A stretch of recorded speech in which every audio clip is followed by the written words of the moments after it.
But go ahead. Always on my side, always totally supportive. Also when the police came after they closed the first website, and you know. That was the first time. That was months ago when they originally came. Yeah. Yes, that was in December 2006, and a report was filed, and then my wife had to go to the social workers and tell them that these people were basically on me, and they were evil people that wanted to take my kids from me. And instead now she seems, from what she's saying, that she said that she now she could finally have dialogue with Balestrieri and Giunchiglia, and now that basically the people I had exposed on my website in Norway were innocent people, and all these kind of really strange, especially the last couple of months, she started saying some very strange things regarding, even 2 days before she left, she said that the Illuminati, the way you perceive them, don't exist, they are a good thing, the New World Order is a good thing. So definitely she was being set up slowly against me, and obviously also the fact is that she comes from this very strict Muslim background. I must apologize if in my first interview the other day I said that Muhammad is a false prophet. Muhammad is a prophet of light like others that have come on this planet to put some sense. Obviously his descendants are no way near his love and his enlightenment. And so I have distanced myself from Islam because for me Islam was a family. I had joined because my wife said, you know, if you could please conform to the Muslim tradition with my family, and this was already something that she was forcing on me, but I did willingly. And but after she started to criticize me because I wasn't becoming the Muslim she wanted me to be, and that was a brainwashed version of Islam that is being created by this Fethullah Gulen and the school, which I don't accept. I was not accepting. I have a lot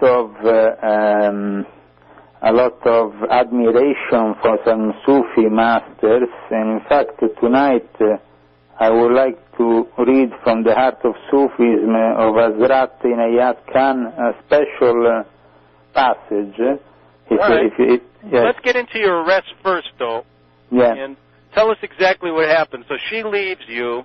She leaves me, as I said, saying that basically I shouldn't worry, that I could see my kid, and then everything instead changes. After 2 days, she seemed to have completely changed and even filed charges of domestic violence against me, or accusing me of being a violent man. Now, at the moment, I'm waiting for proceedings from the police lawyers, so I can't really tell you what kind of evidence or what kind of witness she has, because at the beginning the police really was my word against her word. But I think that in some way she has probably managed to bring somebody on her side.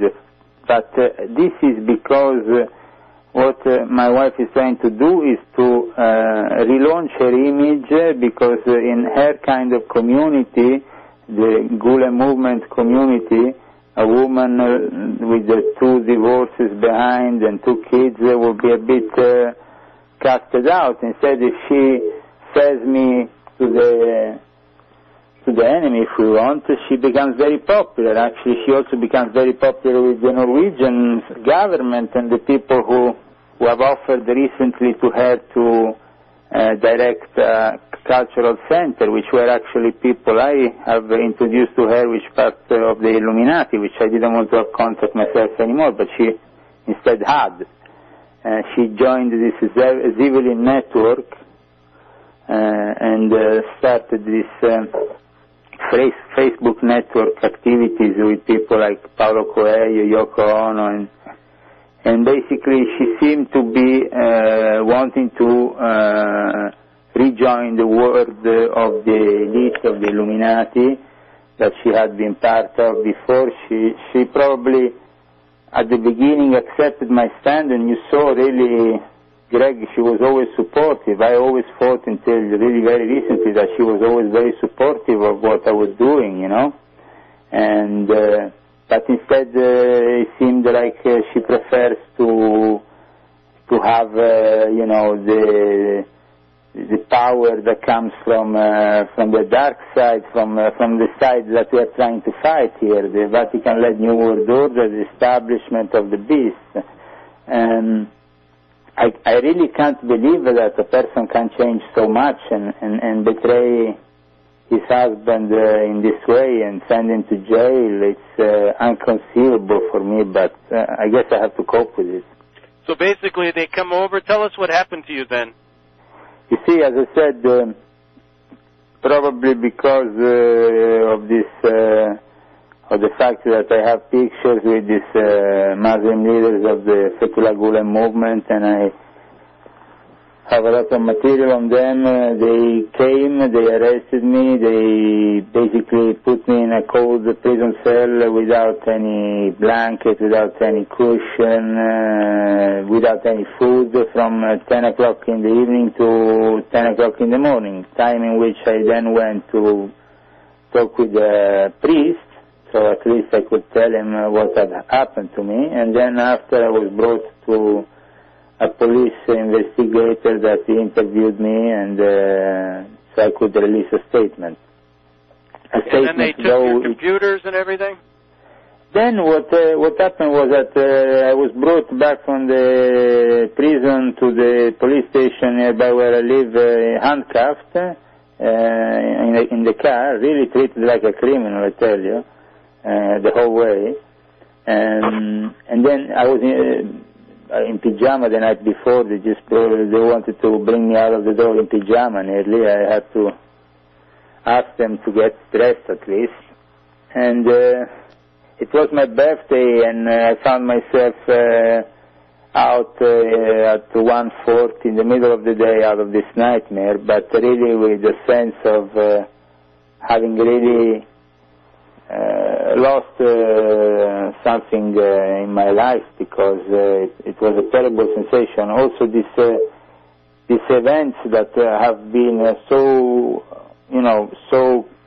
cleverly put together, to put me in for my birthday, to really give me this kind of punishment, and to manage to convince my wife to attack me like this is incredible. I mean, when she phoned up my lawyer 2 days later after she left, she said I had to do it because but I didn't want to, I didn't want to hurt Leo. I just had to do it.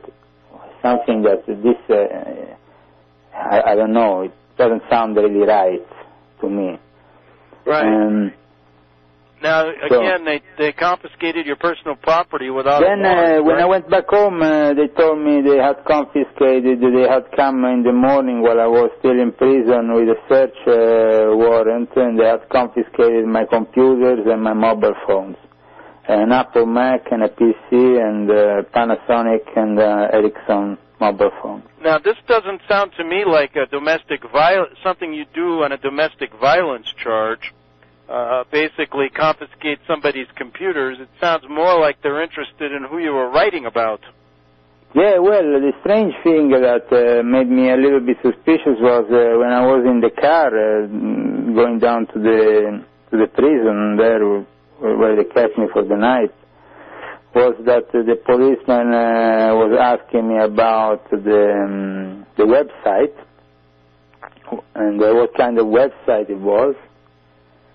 And he seemed to be very curious about that.